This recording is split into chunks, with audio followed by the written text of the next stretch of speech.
It's been a while since we've had a reason to get worked up over a Sony phone, but the company's new flagship, the Xperia XZ2, is nothing if not fascinating.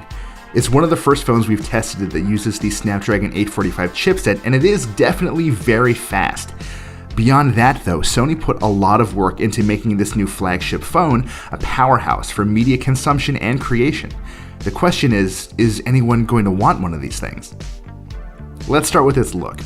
Sony ditched its long-running omni-balanced design language for a curvier, more organic design seen in devices like the PlayStation 4 controller and Sony's Aibo robot dog. It's a notable departure from Sony's norm, but I definitely think the device benefits as a result. The curved back helps it sit nicely in the palm of your hand, and that 5.7-inch 18:9 display helps make the device more narrow than the original XZ1. Your mileage may vary, but it feels pretty lovely.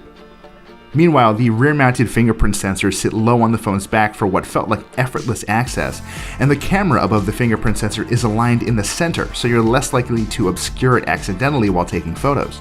While we're talking about the camera, Sony went with an impressive 19-megapixel motion eye sensor around back, and yeah, there's only one of them.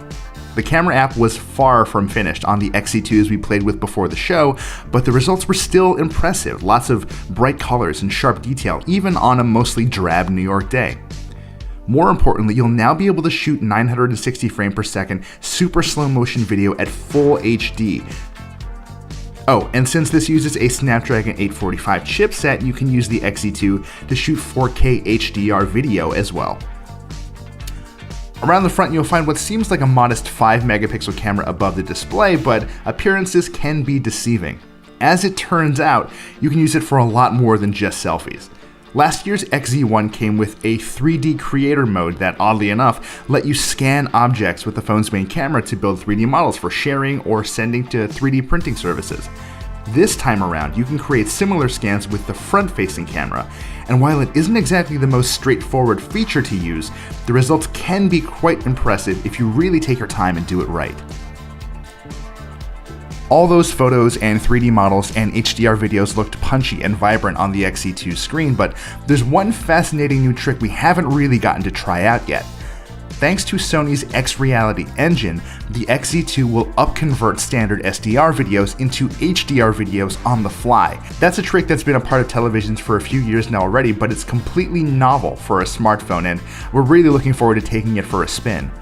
Given how nice the screen is to look at under normal circumstances, just consider us cautiously optimistic about this. Sony didn't just pay attention to visuals either, it devoted a lot of work to audio performance. The XZ2 supports high-resolution audio and features a front-facing set of S4 stereo speakers for better volume and clarity while you're watching, your YouTube videos. Even when you're using your headphones, a built-in DAC ensures the XZ2 is a full 20% louder than the phone it's replacing.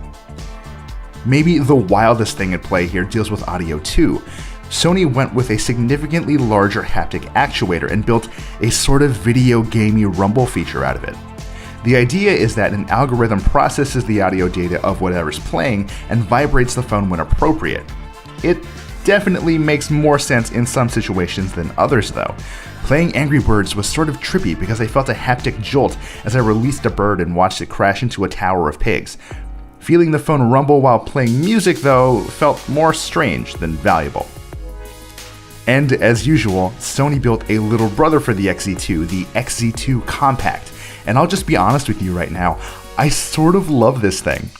It packs just about every feature that makes the XZ2 so capable and squeezes them into a small, curvaceous frame that feels fantastic to use. There are a few notable absences like the lack of wireless charging and no weirdo haptic rumble feature, but beyond that, it's kind of shocking how well everything works considering it's squeezed into such a tiny package.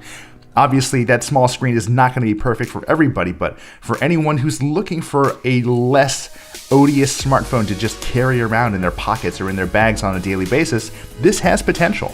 My biggest concern right now, however, is battery life, but we'll have to wait and see how that turns out. Those kinds of trade-offs are unavoidable for smaller phones like this, but here's hoping the final experience is worth it. All told, it feels like Sony built a strong foundation for future smartphones in these two devices, and there's a lot to like right out of the gate.